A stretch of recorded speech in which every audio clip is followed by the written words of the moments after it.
Miami ya está con nosotros Silvina Boschini. Ella es nuestra experta en tecnología. Silvina, bienvenida y vamos directo al grano. Samsung está buscando retomar ese terreno que podría perderse con la venta de algunos de sus productos aquí en los Estados Unidos. Así es, Iones. Y si recuerdas la guerra de los Rose, esto parece exactamente lo que está pasando entre Apple y Samsung. Una pelea a mano tendida donde la semana pasada ganó Apple porque permitió finalmente un dictamen que se cancelara la prohibición de la venta de ciertos teléfonos de iPhone y ciertos iPads de 3G de AT&T. Y esta semana parece que el gran ganador es Samsung, con el levantamiento de una beta de la venta de los productos de Samsung 4S. Esta es una pelea que lleva mucho tiempo por patentes, por propiedad intelectual, por invenciones y por funcionalidad de los teléfonos, y parece que da para rato porque ninguno de los dos quiere ceder terreno ni un poquitito para la otra compañía. Y son dos gigantes, así que la pelea realmente va a estar para alquilar balcón. Una de las cosas que sorprende mucho es cómo las redes sociales y cómo estos nuevos accesos a tecnología pues van tan rápido que para cuando la gente se da cuenta ya ha adquirido una cantidad de simpatizantes. Y eso le está pasando, por ejemplo, a esta aplicación que se llama WhatsApp.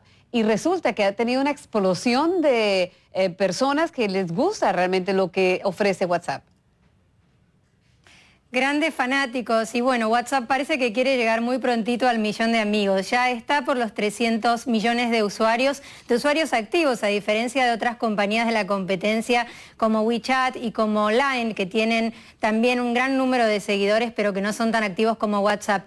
Y también la novedad, más allá del número enorme de usuarios que lo están utilizando, es que incorporaron una función que yo personalmente encuentro muy útil. Es Push to Talk, o aprieta para poder hablar, y es la posibilidad de que además del chat, la gente apretando un botoncito puede enviar un mensaje verbal, un mensaje hablado a la lista de compañeros o de amigos que tenga dentro de la aplicación.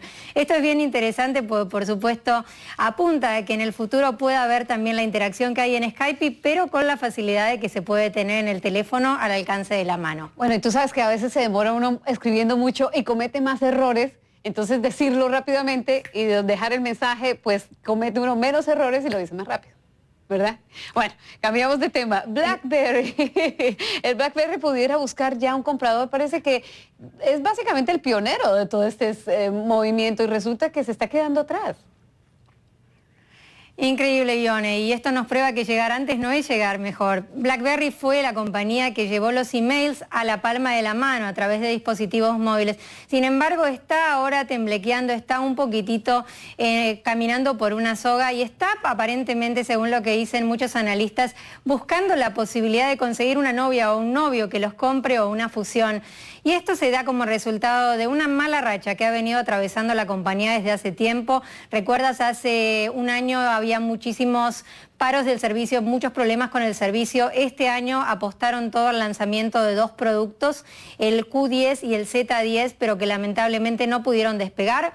Intentaron venderlo y no ha funcionado con las expectativas, y esto hace que la compañía esté replanteándose si deja de seguir participando de la bolsa de valores y puede potencialmente buscar un comprador o fusionarse con otra compañía para poder seguir subsistiendo y tratar de llevar la marca hacia adelante. Pero también el gobierno federal había tenido un gran contrato con ellos y poco a poco han ido cortando también esa posibilidad debido al presupuesto. ¿Ese no fue tu primero, un BlackBerry? ¿No fue lo primero que tuviste después del celular?